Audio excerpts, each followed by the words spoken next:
শোয়, ওই যে শয়তান যেহেতু গিরা দিচ্ছে, এই জন্য ফজরের সময়, বিশেষ করে শীতের সময়, মনে হয় যে মুয়াজ্জিনের আজান শোনার পর অ্যালার্ম দিয়ে রাখছেন, ফজর নামাজ পড়বেন, অ্যালার্ম বাজার পর মনে হয় এই আরামের ঘুম ছেড়ে কম্বলটা থেকে উঠলে মনে হয় লাইফটা শেষ হয়ে যাবে, এখনই মরে যাবো মনে হয়, এত ঠান্ডা। ইবলিস এসে কানে কানে বলে যে এই শীত, এই ঠান্ডার মধ্যে উঠলে একদম শেষ হয়ে যাবে। তখন কম্বল মুড়ি দিয়ে আরো আরাম করে ঘুমাই আমরা, ঠিক না ঠিক? নবী করিম সাল্লাল্লাহু আলাইহি সাল্লাম বলেছেন, আমার কথা না। ইবলিস তখন এসে বলে, রাত এখনো অনেক বাকি আছে, আর একটু ঘুমাও। মোবাইলে আপনি অ্যালার্ম দিয়ে রাখছেন, জামাতের আর 15 মিনিট বাকি আছে, তারপরে অ্যালার্মটা বন্ধ করে চিন্তা করেন 15 মিনিট তো আছে, আর 5টা মিনিট ঘুমাই। এই অসুবিধাটা আপনাদের হয় কি হয় না? আমার তো হয়। আর 5টা মিনিট ঘুমাই মনে চায়, তখন অ্যালার্মটা বন্ধ করে আরো একটু ঘুমান। এই যে 5 মিনিট ঘুমাচ্ছেন আপনি, রাতে 5 ঘন্টা 6 ঘন্টা ঘুমাইও আপনার হয় নাই, কিন্তু 5 মিনিটের জন্য এখন আপনি এত কাতর হয়ে গেছেন। যে ইবলিস আপনাকে জামাত মিস করাইতেই হবে, ফজর মিস করাইতেই হবে, তার মিশন। এই জন্য দেখবেন ওই টাইমে মনে হচ্ছে আর 5টা মিনিট, আর 2টা মিনিট, আর 10টা মিনিট ঘুমাই।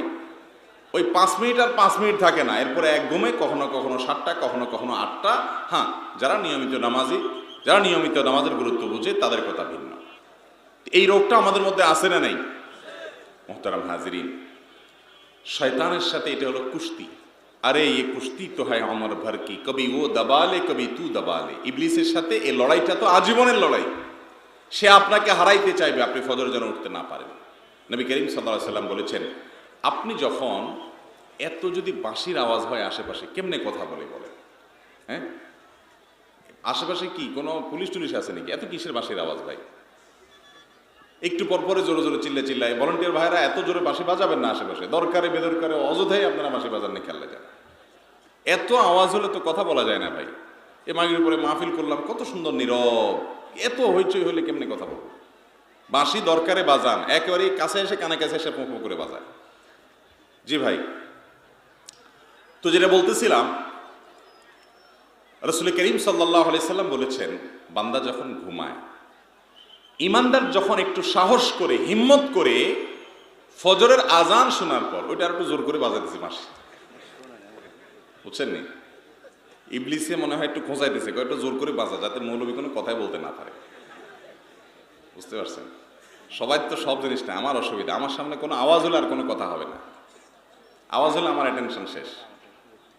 ভলান্টিয়ার ভাইরা বাঁশি বাজানো বন্ধ করেন না, আরো বাড়াই দিচ্ছে দিয়ে বেচারা, চেতে গেছে মনে হয়। আচ্ছা যাক, তো হাদিসে যেটা আসছে ভাই, আমরা যখন ঘুমে থাকি তখন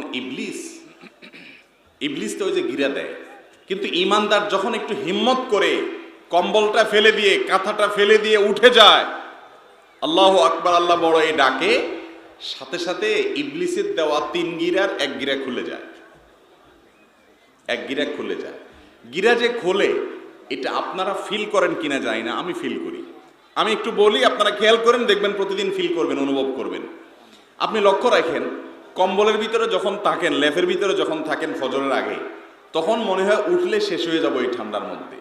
যেই মজার ঘুম ধরছে, খেয়াল করেন, সন্ধ্যা রাত্রে ঘুম আসে না, 10টা 11টা 12টা ছটফট করেন, ঘুম আসে না। এরপরে ভোর রাত্রে এমন ঘুম আসে, আপনার আর ঘুম ভাঙতে চায় না, ঠিক না ঠিক? ওই যে সন্ধ্যা রাত্রে ইবলিস জায়গায় রাখে, বলে যে ফেসবুকে আরেকটা পোস্ট বাকি আছে, নতুন টকশো বাকি আছে, অমুক নাটক, অমুক সিরিয়ালের আজকের পর্ব গুরুত্বপূর্ণ, তারপরে ইউটিউবে স্ক্রল করতে থাক। এভাবে আঙ্গুল দিয়ে টানতে ফেসবুকে, ইউটিউবে কোথায় যাচ্ছেন, কি দেখতেছেন, কি টানতেছেন নিজেও জানেন না, ঠিক না ঠিক? মনে যে কিছু হারায় গেছে। ইবলিস এগুলোতে ব্যস্ত রাখে। কিন্তু আপনি যখন হিম্মত করে উঠে যান, একটু খেয়াল করে দেখেন, ফজরের সময় একটু খেয়াল করে দেখেন, কম্বল কাঁথা ফেলে দিয়ে যদি হিম্মত করে উঠে যেতে পারেন, আলহামদুলিল্লাহ পড়ে, ঘুমের দোয়া পড়ে, আলহামদুলিল্লাহিল্লাযী আহইয়ানা বা'দা মা আমাতানা ওয়া ইলাইহিন নুশুর, দোয়া পড়ে আপনি উঠে যান। উঠে যাওয়ার পরে দেখবেন শরীরটা একটু হালকা মনে হচ্ছে। একটু আগে আপনার কাছে যে মনে হয়েছিল যে কাঁথা থেকে, কম্বল থেকে, লেপের ভিতর থেকে বের হলে আমি মরে যাব, এখন তো মনে হচ্ছে না, অনেকখানি হালকা মনে হচ্ছে। ইবলিস মিথ্যুক, এই মিথ্যুকে আপনাকে ভয় দেখাইছে। আপনি উঠার পরে দেখবেন যে অর্ধেক হালকা হয়ে গেছে শরীর, এখনো একটু বাকি আছে, গিরা 2টা বাকি এখনো। হাদিসে আসছে 2টা গিরা তখনও বাকি থাকে। যেহেতু 2টা গিরা বাকি থাকে ইবলিসের, এই জন্য এখনো শরীরটা একটু ভয় ভয় লাগে। বেসিনে যান, টেপের কাছে যান, পুকুরে যান, টিউবওয়েলের কাছে যান, আর মনে হয় হ্যাঁ হ্যাঁ রে কি ঠান্ডা পানি, হাতটা দিলেই মনে শেষ হয়ে যাবো, আমি দিতে মনে চায় না। ইবলিস আরো মিথ্যা কথা বলে আর কি আপনার সাথে। তখনও আপনি যদি হিম্মত করে বিসমিল্লাহ বলে টেপে হাত দিয়া অজু শুরু করে দেন, অজুটা যদি শেষ করতে পারেন, শরীরটা দেখবেন আরো পাতলা হয়ে গেছে, গিরা আরেকটা খুলে গেছে, সেজন্য ফিল করবেন যে গিরা খুলে গেছে, শরীর পাতলা হয়ে গেছে, আরো একটা গিরা বাকি আছে। এবার ইবলিস বলে অজু টজু করলাম বুঝলাম, কিন্তু মসজিদ পর্যন্ত যাইতে যে কুয়াশা, বাইরে যে ঠান্ডা পিনপিনে বাতাস, লাইফ শেষ হয়ে যাবে নাকি ঘরেই সেরে ফেলবো। ইবলিসে আপনার সাথে এখন শেষ চেষ্টাটা দেয়। আপনি যদি হিম্মত করে মসজিদে যে নামাজটা পড়ে ফেলতে পারেন ফজরের, আল্লাহ তাআলার মেহেরবানিতে 3য় গিরাও তাতে ইবলিসের খুলে যায়। আর খুলে গেলে কি হয়, নামাজ পড়ে আসার সময় খেয়াল করে দেখেন, ফজর নামাজ পড়ে বাসায় আসার সময় আপনার কাছে যে রিল্যাক্স মনে হবে, যে নির্ভার মনে হবে, যে সতেজ মনে হবে, যে ফ্রেশ মনে হবে, পুরো 24 ঘন্টার মধ্যে আর কোনো সময় আপনি নিজেকে এত ফ্রেশ মনে হবে না। পরীক্ষা করে দেখেন, একটু খেয়াল করে দেখেন, হয়তো খেয়াল করা হয় না কিন্তু ফ্রেশ আপনার হয়। ওই যে অলসতা বলতে আর কিছুই থাকে না। রাত 12টায় শোন আর 2টায় শোন, ফজর যদি আপনি অজু করে জামাতের সাথে পুরুষরা পড়তে পারেন, তাহলে জামাত পড়ে বাসায় আসার সময় মনে হবে আপনার পুরো শরীরটা ফ্রেশ হয়ে গেছে, কারণ 3 নম্বরের যে গিরা ইবলিসে সেটা পর্যন্ত খুলে যায়। মুহতারাম হাজিরিন, এই ফজরের নামাজটা পড়ার চেষ্টা করবো তো ইনশাআল্লাহ। মা বোনরা যারা আছেন, মহিলারা এখানে আলোচনা শুনতেছেন, তারা বলবেন যে আমাদের ওয়াজ কই, এটা তো পুরুষদের, আমরা তো বাসায় নামাজ পড়বো। তো তাদের জন্য বলবো যে পুরুষদের জন্য বিশেষ যে সমস্ত আমল আছে, এই আমলগুলোর ফজিলত মহিলারা পাইতে পারেন কয়েকভাবে। নাম্বার 1, বাসার পুরুষদেরকে আপনি উৎসাহ দিয়ে উদ্বুদ্ধ করে উঠাই দিবেন, একটাও যেন শুয়ে থাকতে না পারে ফজরের সময়, সবগুলোর উঠাই দিবেন ডেকে ডেকে। কারণ আপনার দেখা দেখি যখন কেউ কোনো ভালো কাজ করবে, সে ভালো কাজ করে যে পরিমাণ সওয়াব পাবে, আপনি যে রাস্তা দেখাইলেন, মাধ্যম হইলেন, আপনার কারণে সে করতে পারলো, এই জন্য আপনি বোনাস হিসাবে সমপরিমাণ সওয়াব অটোমেটিক পাবেন। নাম্বার 2, মা বোনদের জন্য দ্বিতীয় পদ্ধতি এবং পলিসি হলো যে পুরুষদের জন্য যে বিশেষ আমল আছে, যেমন জুমার দিনের আমল আছে, তাড়াতাড়ি মসজিদে যেতে পারলে, কয়েকটা কাজ করতে পারলে প্রতি কদমে 1 বছরে ইবাদতের সওয়াব পাওয়া যায়, 1 বছর নফল রোজা রাখার সওয়াব পাওয়া যায়। মা বোনদের জন্য এই আমলটা নাই, পুরুষদের জন্য আছে। তাহলে তারা কিভাবে হাসিল করবেন? দ্বিতীয় পলিসি হলো আল্লাহর কাছে তামান্না ব্যক্ত করবেন যে আল্লাহ, আমি যদি পুরুষ হতাম তো অন্তত এই আমলটা আমি ছাড়তাম না, যেহেতু তুমি আমাকে নারী করেছো, এই আমলটা করার সুযোগ আমার নাই, সেজন্য আমি মিস করছি। এই যে নিয়ত আছে পাক্কা, পাক্কা নিয়তের কারণে আল্লাহ তাআলা তাদেরকে সমপরিমাণ সওয়াব দিয়ে দিবেন ইনশাআল্লাহ। নাম্বার 3, এই বিষয়ে যে বক্তব্য, কোরআন হাদিসের আয়াত রেফারেন্স আমরা শুনবো, সেগুলো যখন অন্যদেরকে শেয়ার করব, অন্যদেরকে জানাবো, আমার জানানো, আমার শেয়ার করা থেকে, আমার বলা থেকে, আমার আলোচনা থেকে, আমার দাওয়াত থেকে যদি কোনো পুরুষ আমল করে, তাহলে তার ফলেও মান দাল্লা ইলা খাইরিন ফালাহু মিসলু আজরি ফাইলিহি মিন গায়রি আন ইউনকাসা মিন আজরিহি শাইআ। যে ব্যক্তি ভালো কাজের পথ দেখাবে, তার দেখানোর কারণে যে এই কাজটা করবে, তাদের সমপরিমাণ সওয়াব আল্লাহ তাআলা ওই ব্যক্তিকে দান করবেন, ওই আমলকারীর সওয়াবে কোনো কমতি হবে না। অতএব মা বোনরা সেভাবে করতে পারে। ফজরের সালাত এ সম্পর্কে আবু হুরায়রা রাদিয়াল্লাহু তাআলা আনহু বর্ণিত হাদিসে নবী করিম সাল্লাল্লাহু আলাইহি ওয়াসাল্লাম বলেছেন, যেটি বুখারী মুসলিম বর্ণনা করেছে, মুনাফিকদের উপর, মুনাফিকদের কাছে সবচেয়ে কঠিন হলো 2 ওয়াক্তের নামাজ। কয় ওয়াক্তের নামাজ? ফজর এবং এশা। ফজর এবং এশা, এই 2 ওয়াক্ত নামাজ মুনাফিকদের জন্য খুব কঠিন। যাদের ইমানের দুর্বলতা যত বেশি, তাদের জন্য ফজর নামাজ পড়াটা তত কঠিন হয়, আর যার ইমান যত স্ট্রং হয়, ফজর নামাজ পড়াটা তার জন্য সহজ হয়। এই জন্য আগেই বলেছি, আপনি আপনার এলাকার এই ক্লাসের, এই ক্যাটাগরির মুসলমান যদি দেখতে চান, ফার্স্ট ক্লাসের ইমানদার যদি দেখতে চান, ফজর নামাজে চলে যান। যে মানুষগুলো ফজর নামাজে হাজির হয়, এই মানুষগুলো হলো মুসল্লিদের মধ্যে, মুসলমানদের মধ্যে এ ক্লাসের মুসলমান। যদি তার অন্য কোনো ত্রুটি বিচ্ছুতি থাকে, সে হারাম খায়, অন্য কোনো হারামের সাথে সম্পর্ক থাকে, সেটা ভিন্ন বিষয়, তার কারণে সে আল্লাহর কাছে জবাবদিহিতার মুখোমুখি হবে। কিন্তু নামাজের দিক থেকে সে শ্রেষ্ঠ নামাজি, যে নামাজি ফজর নামাজ জামাতে হাজির হয়।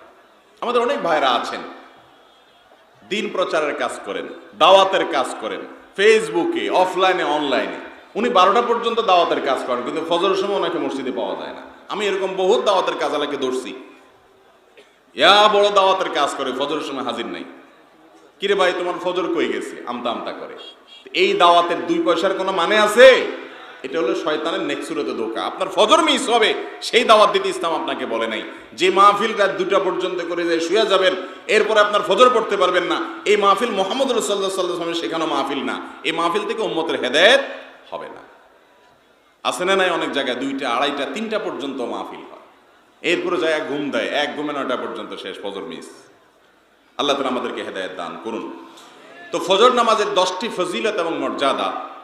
এর প্রথমটি হলো যে ফজর নামাজ পড়তে পারা এটা ইমানদারের আলামত। কার আলামত?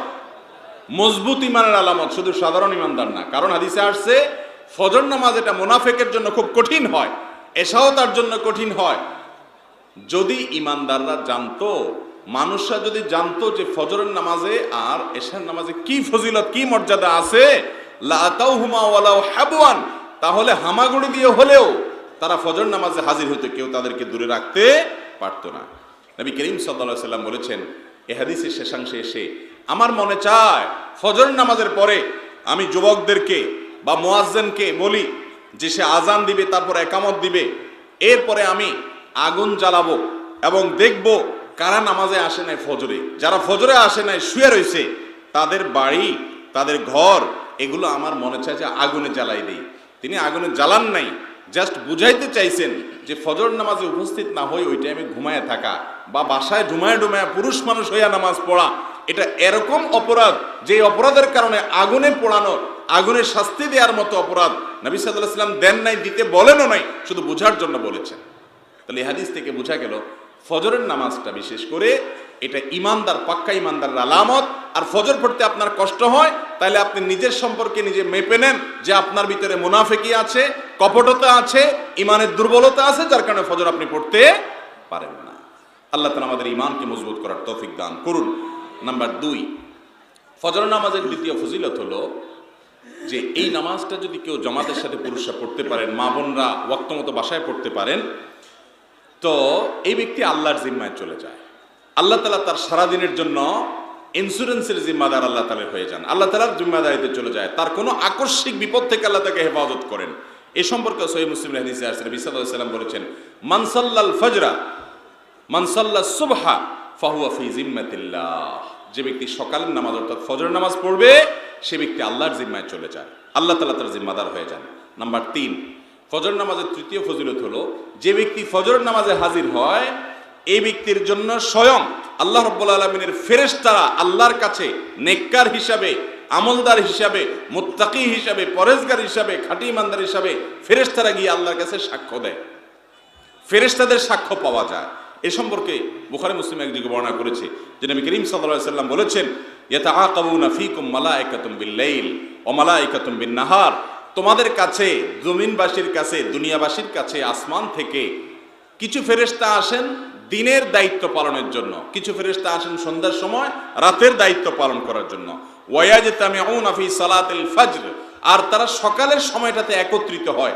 যারা রাতে বান্দার আমলের দায়িত্ব এবং আল্লাহ তাআলার দেওয়া বিভিন্ন দায়িত্ব পালন করে ফেরেশতারা যারা আকাশে উঠে যান, তারা ফজরের সময় রাতের ডিউটি শেষে উঠে যান, আর দিনের ডিউটি পালন করতে আসারা তারা এই টাইমে নামেন। তো এই টাইমে তারা মুখোমুখি হয়, দেখা দেখি হয়, এবং একই সময় আসরের সময় আবার তাদের দেখা দেখি হয়, অর্থাৎ দিন শেষে। সুম্মা ইয়ারজুল লাযীনা বাতু ফীকুম, যারা রাতে তোমাদের মাঝে ফেরেশতারা দায়িত্ব পালন করতে ছিলেন, ফায়াস আলুহুম রব্বুহুম, তারা যাওয়ার পর তাদেরকে তাদের রব জিজ্ঞেস করে, আল্লাহ জিজ্ঞাসা করে, ওহু আলাম বিহিম, আল্লাহ জিজ্ঞেস করার দরকার, আল্লাহ তো সবকিছু জানেন, তারপরেও তিনি জিজ্ঞাসা করেন তাদেরকে সাক্ষী করার জন্য। কাইফা তারাকতুম ইবাদি, হে আমার ফেরেশতারা, তোমরা যারা রাত বান্দার আমল দেখেছো, তোমরা আমার বান্দাকে কি অবস্থায় রেখে এসেছো? তখন ফায়াকুলুন, তারা বলে, তারাকনাহুম ওয়া হুম ইউসাল্লুন, তারা যায় বলে, আল্লাহ আমরা আপনার বান্দাদেরকে রেখে আসছি এমত অবস্থায় যে তারা মসজিদে, পুরুষরা জামাতের সাথে, মহিলারা বাসায় ওয়াক্ত মতো যায় নামাজে তারা নামাজ আদায় করছে, ইবাদতরত অবস্থায় দেখে আসছি। ওয়া আতাইনাহুম ইউসাল্লুন, আবার যখন এসেছি আসরের সময় বিকেলে, তখন তারা নামাজ পড়ছে। এই জন্য ফজর এবং আসরের গুরুত্ব আবার বিশেষ তাৎপর্য রাখে, বিশেষ গুরুত্ব রাখে। এই হাদিস থেকে বোঝা গেল যে ব্যক্তি ফজরের জামাতে হাজির হয় এই ব্যক্তি নেককার, মুসল্লি, আমলদার, নামাজি, এই কথার সাক্ষ্য স্বয়ং ফেরেশতারা আল্লাহর কাছে দিতে থাকে। নাম্বার 4, যে ব্যক্তি ফজর নামাজ নিয়মিত পড়ে, জামাতের সাথে আদায় করে, পুরুষ মহিলারা বাসায় ওয়াক্ত মতো আদায় করেন, তাদের জন্য আল্লাহ রাব্বুল আলামিন সারা রাত জেগে ইবাদতের সওয়াব আমল নামে লিখে দেন। রাতভর ঘুমাইছেন আপনি, শুধু এশাটা পড়ে ঘুমাইছেন জামাতের সাথে আর ফজরটা জামাতের সাথে পড়ছেন, এই দুইটা কাজ করার কারণে সারা রাত জেগে ইবাদতের সওয়াব আপনার আমল নামে লেখা হবে। নবী করিম সাল্লাল্লাহু আলাইহি ওয়াসাল্লাম ওসমান ইবনে আফফান রাদিয়াল্লাহু আনহু বর্ণিত হাদিসে বলেছেন, এটিও মুসলিমে বর্ণিত হয়েছে যে মান সাল্লাল ইশা ফি জামাআহ, যে ব্যক্তি এশার নামাজ জামাতের সাথে পড়লো, ফাকান্নামা কামা নিসফাল লাইল, কেমন যেন সে রাতের অর্ধেক দাঁড়িয়ে ইবাদত করলো, তাহাজ্জুদ পড়লো। ওমান সাল্লা সুবহা ফি জামাআহ ফাকান্নামা সাল্লাল লাইলা কুল্লাহ, আর যে ব্যক্তি ফজর নামাজ জামাতের সাথে পড়লো, কেমন যেন সে সারা রাত জেগে দাঁড়িয়ে তাহাজ্জুদ নামাজ পড়লো, সেরকম সওয়াব তার আমল নামে থাকবে। অটোমেটিক সওয়াব আপনি ফজরটা জামাতের সাথে পড়তে পারলে। নাম্বার 5, ফজরের নামাজ জামাতের সাথে আদায়কারী ব্যক্তির জন্য কিয়ামতের দিন আল্লাহ রাব্বুল আলামিন বিশেষ নূরের ব্যবস্থা করবেন ভাই। যেদিন চতুর্দিকে শুধু গুটগুটে অন্ধকার থাকবে, যেদিন কেউ কারোর থাকবে না, লা ইয়াজজি নাফসুন আন নাফসিন শাইআ, সেদিন কেউ কারোর উপকারে আসবে না। এই কঠিন দিনে চতুর্দিকে গুটগুটে অন্ধকার থাকবে কিয়ামতে। এক হাদিসে আসছে, আপনারা জানেন যে মাথার খুব কাছাকাছি সূর্য অবস্থান করবে, সেটা কিয়ামতের একটা অবস্থা। আরেকটা অবস্থা হবে যে জুলুমাত, বহুমুখী অন্ধকার থাকবে। এই অন্ধকারের সময়টাতে কিছু কিছু আমল আছে, এই আমলগুলো আলোর কাজ দিবে। তার মধ্যে একটা হলো জুমার দিনে সূরা কাহাফ, এটা আলোর কাজ দিবে। আরেকটা আমল হলো এই ফজর নামাজ জামাতের সাথে যারা পড়বে এদের জন্য এটা আলোর কাজ দিবে। এই সম্পর্কে নবী করিম সাল্লাল্লাহু আলাইহি ওয়াসাল্লামের হাদিস বর্ণিত হয়েছে আবু দাউদ এবং তিরমিজিতে। তিনি ইরশাদ করেছেন, বাশশিরিল মাশাঈনা ফি যুলামি ইলাল মাসাজিদ, তুমি সুসংবাদ দিয়ে দাও ওই মানুষগুলোকে, যে মানুষগুলো ভোরের অন্ধকারে হেঁটে হেঁটে মসজিদে চলে যায়। সাপ আছে কিনা, কুকুর ডিস্টার্ব করে কিনা, বিপদ হয় কিনা, কুয়াশা ঠান্ডায় লাগে কিনা, বাতাসে কষ্ট হয় কিনা, আরামের ঘুম ছেড়ে দিয়ে শয়তানের গিরা উন্মুক্ত করে খুলে দিয়ে হিম্মত করে ইমানি সাহস নিয়ে যে ব্যক্তি হাঁটতে হাঁটতে সকালের অন্ধকারকে এড়িয়ে মসজিদে চলে যায় ফজরের নামাজে, তাকে তুমি সুসংবাদ দাও বিন্নুরি তাম্মি ইয়াউমাল কিয়ামা, কিয়ামতের দিন আল্লাহ তাআলা তাকে যে আলো দিবেন, সে আলোটা কোনো ছোটখাটো আলো হবে না, পূর্ণাঙ্গ ঝকঝকা আলো তার জন্য আল্লাহ তাআলা ব্যবস্থা করবেন। এবং যে ব্যক্তি ভালো করে ওযু করে ওই ব্যক্তির জন্য আল্লাহ রাব্বুল আলামিন কিয়ামতের দিন বিশেষভাবে আলোর ব্যবস্থা করবেন। নবী সাল্লাল্লাহু আলাইহি সাল্লাম বলেছেন, ফামান আরাদা আন ইউতিলা গাররাতুহু ফালইয়াফআল, ওযুর জায়গাগুলো বান্দার, এই উম্মতের জন্য এটা বৈশিষ্ট্য যে কিয়ামতের ময়দানে এগুলো উজ্জ্বল হয়ে জ্বলজ্বল করে জ্বলতে থাকবে। অতএব যে ব্যক্তি তার উজ্জ্বলতা বাড়াতে চায় সেই জন্য উত্তম রূপে ওযু করে। এই জন্য ওযু সম্পর্কিত হাদিসগুলো দেখবেন, আসবিগুল ওযু, আসবিগুল ওযু, ওযু ভালোভাবে করো, হাদিসে নির্দেশ। এই জন্য আমরা আরেকটি ফজিলতের কথা জানলাম যে কিয়ামতের দিন ফজর নামাজ আদায় করে ব্যক্তির জন্য এই নামাজটা আলোর কাজ দিবে, নূরের কাজ দিবে, পূর্ণাঙ্গ নূরের কাজ দিবে। নাম্বার 6, যারা ফজর নামাজ আদায় করবে আল্লাহ রাব্বুল আলামিন কিয়ামতের ময়দানে তাদেরকে তাদের মালিকের সঙ্গে সাক্ষাতের, আল্লাহ তাআলার দিদারের তৌফিক নসিব করবেন। আল্লাহ তাআলা আমাদের সবাইকে এই সৌভাগ্য হাসিল করার তৌফিক দান করুন। এই সম্পর্কেও জালিল ইবনে আব্দুল্লাহ বা জালিল রাদিয়াল্লাহু তাআলা বর্ণিত হাদিস, যেটি বুখারী মুসলিমে যে বর্ণনা করেছে, সেখানে নবী করিম সাল্লাল্লাহু আলাইহি সাল্লাম বলেছেন, ইন্নাকুম সাতারাউনা রাব্বাকুম কামা তারাউনা হাযাল কামার, এই চাঁদ যেরকম তোমরা দেখো, সারা পৃথিবীর সব মানুষ একসাথে চাঁদ দেখলেও যে জায়গাগুলোতে চাঁদ দেখা যায় সে অঞ্চলের সব মানুষ যদি একসাথে চাঁদ দেখে তারপরেও ভিড় করে দেখতে হয় না, সবাই যার যার জায়গা থেকে আরামসে দেখতে পারে। আল্লাহকে তোমরা কিয়ামতের ময়দানে দেখবা, কোনো বিড়াবিড়ি করা লাগবে না, এইভাবে স্ব জায়গা থেকে দেখতে পারবা।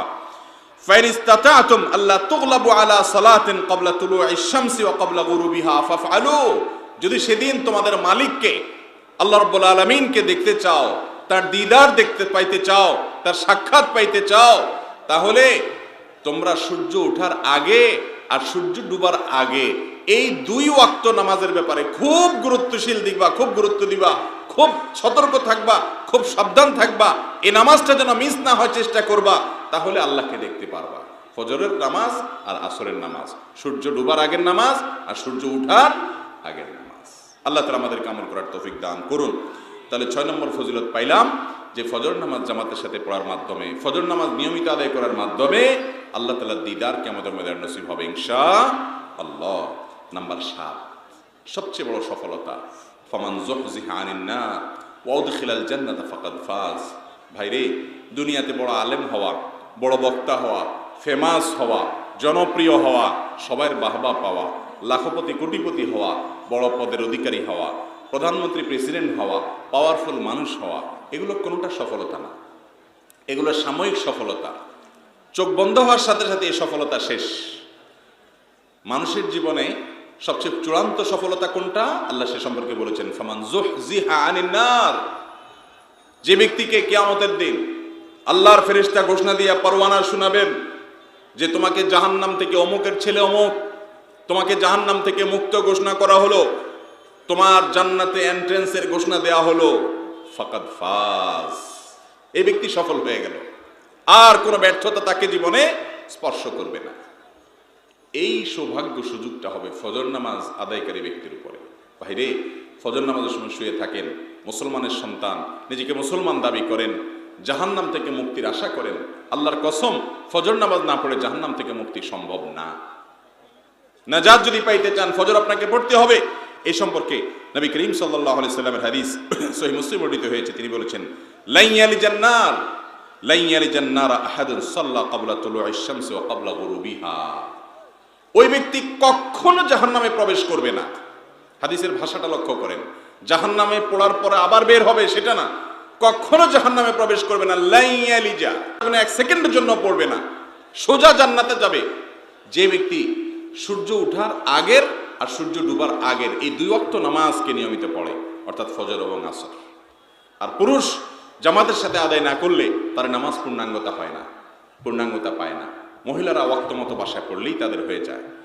আল্লাহ তাআলা আমাদেরকে জামাতের সাথে ফজর নামাজ আদায় করার তৌফিক দান করুন। তাহলে 7 নম্বর ফজিলত হলো জাহান্নাম থেকে মুক্তি, সবচেয়ে বড় ফজিলত। এর চেয়ে বড় ফজিলতের আর কিছু আছে ভাই? জাহান্নাম থেকে মুক্ত ঘোষণা হলে আপনি জান্নাতে যাবেন। জান্নাতে গেলে আপনার জীবনে আর কোনো ব্যর্থতা আপনাকে পাবে? আল্লাহ তাআলা আমাদের সবাইকে জীবনের চূড়ান্ত সফলতায় পৌঁছার তৌফিক দান করুন। নাম্বার 8, ফজর নামাজ জামাতের সাথে পড়া, ফজর নামাজ পড়তে উঠা, এটা নবী করিম সাল্লাল্লাহু আলাইহি সাল্লামের দোয়া পাওয়ার মাধ্যম। একটু আগে যে দোয়ার কথা শুনেছিলাম, সুনান আবু দাউদ এবং মুসনাদে আহমদে বর্ণিত হয়েছে। নবী করিম সাল্লাল্লাহু আলাইহি সাল্লাম দোয়া করেছেন, আল্লাহুম্মা বারিক লি উম্মতি ফি বুকুরিহা। আল্লাহ আমার উম্মতের জন্য সকালের টাইমটাতে বরকত দিয়েন। আপনি ফজর নামাজ জন্য উঠলেন মানে সকালবেলা ইবাদতে উঠলেন, আপনার জন্য বরকতের দোয়া করেছেন কে? স্বয়ং নবী করিম সাল্লাল্লাহু আলাইহি ওয়াসাল্লাম। ফজর নামাজ জামাতের সাথে আদায় করা বা ফজর নামাজ আদায় করতে ওঠা, এটার 9 নম্বরের ফজিলত হলো দুনিয়া এবং দুনিয়ার মধ্যে যা কিছু আছে এই সব কিছুর যে রাজত্ব, এই সব কিছুর যে মালিকানা, এটা হলে যতটা আপনি সৌভাগ্যবান হতেন, শুধুমাত্র ফজর নামাজটা জামাতের সাথে পড়তে পারলে, ওয়াক্ত মতো পড়তে পারলে, সঠিক মতো পড়তে পারলে আপনি সেই সৌভাগ্যবান মানুষ হতে পারবেন। এ বিষয়ে সহিহ মুসলিম হাদিসে বর্ণিত আছে, নবী সাল্লাল্লাহু আলাইহি ওয়াসাল্লাম বলেছেন, রাকাতাল ফজর খায়রুম মিনাদ দুনিয়া ওয়া মা ফিহা। এই দুনিয়া এবং দুনিয়াতে যত কিছু আছে সবগুলোর মালিক একজন হয়ে গেছে, আরেকজন 2 রাকাত ফজরের নামাজ পড়ার তৌফিক পেয়েছে। এই দুজনের মধ্যে যে 2 রাকাত ফজরের নামাজ পড়ার তৌফিক পেয়েছে সে বেশি সৌভাগ্যবান, সে বেশি খুশনসিব, সে বেশি আল্লাহ তাআলার প্রিয় বান্দা এবং সে বেশি ধনী ওই দুনিয়া এবং দুনিয়ার মধ্যকার সবকিছুর মালিক হওয়ার চাইতে। কত বড় ইবাদত, কত বড় ফজিলতপূর্ণ বিষয়। আর এই জন্যই তো শয়তান 3টা গিরা দেয়, এই জন্যই তো শয়তান আপনার হাত পা টিপে যাতে আপনি ফজরে উঠতে না পারেন, এই জন্যই তো শয়তান রাত 12টা 1টা পর্যন্ত জাগায় রাখে যাতে আপনি ভোরে উঠতে না পারেন, অন্য নামাজ পড়েন আর না পড়েন, ফজরটা যাতে পড়তে না পারেন, শয়তানের সবচেয়ে বড় মিশন। আর আপনি মুসলমান হিসাবে, জান্নাতের পথযাত্রী হিসাবে আপনার সবচেয়ে বড় মিশন হবে আমার যে কোনো মূল্যে ফজরটা জামাতের সাথে পুরুষ পড়তে হবে, মহিলারা ওয়াক্ত মতো পড়তে হবে। চেষ্টা করা যাবে না ইনশাআল্লাহ? আল্লাহ তাআলা আমাদেরকে আমলের তৌফিক দান করুন। 10 নম্বর এবং সর্বশেষ হলো ফজর নামাজের মাধ্যমে অন্তরের যে প্রশান্তি সেটা লাভ হয়, যেটা একটু আগে হাদিস আপনাদেরকে শুনালাম। বুখারী মুসলিম একযোগে বর্ণনা করেছে যে নবী করিম সাল্লাল্লাহু আলাইহি ওয়াসাল্লাম তিনি ইরশাদ করেছেন, আমরা শোয়ার পর শয়তান 3টা গিরা দেয় আমাদের কপালে, এই গিরাগুলো দেয় আলস্য সৃষ্টি করার জন্য, আমাদেরকে ঘুমে ঘোরে রাখার জন্য, এবং ভোরবেলা যাতে আমরা উঠতে না পারি সে আমাদেরকে বিভিন্নভাবে ফুসলাইতে থাকে, বলতে থাকে না অনেক টাইম বাকি আছে এখনো। আর এই টাইমটাতে যদি আমরা চ্যালেঞ্জ নিয়ে একটু উঠে যেতে পারি, নামাজ পড়তে পারি, তাহলে সেক্ষেত্রে উঠে গেলে একটা গিরা খুলে যায়, শরীর পাতলা হয়ে যায়, ওযু করে ফেললে আরেকটু পাতলা হয়ে যায়, আর জামাতের সাথে নামাজটা পড়তে পারলে বা নামাজটা আদায় করতে পারলে পুরোপুরি পাতলা হয়ে যায়। এরপরে যেটা হয়, হাদিসে নবী সাল্লাল্লাহু আলাইহি ওয়াসাল্লাম বলেছেন, ফাআসবাহা নাশীতান নাফস, ফজর নামাজ পড়ার পর ওই ব্যক্তি এমন হয় যে মানসিকভাবে সবচাইতে ফ্রেশ, হাসি খুশি, তার সারাটা দিন ভালো লাগে। আর এর বিপরীতে যদি ফজর নামাজ না পড়ে শুয়ে থাকে, 8টা 9টা 10টার দিকে উঠে, ফাআসবাহা কাসলান খাবিসান নাফস, তাহলে সে অলস এবং তার মনের দিক থেকে সে নোংরা, আপনার নানা রকম বিষণ্ণতা, এটা নিয়ে তার সারাদিন কাটে, তার দিনটা ভালো যায় না। ইমানদার ফজর নামাজ পড়লে সারাটা দিন তার ফ্রেশনেসের সাথে যায়, আন্তরিকতার সাথে যায়, ভালোভাবে যায়, আল্লাহ তাআলাকে সন্তুষ্ট করতে পারে। আমরা ইনশাআল্লাহ ফজর নামাজ জামাতের সাথে পড়বো না ইনশাআল্লাহ সবাই?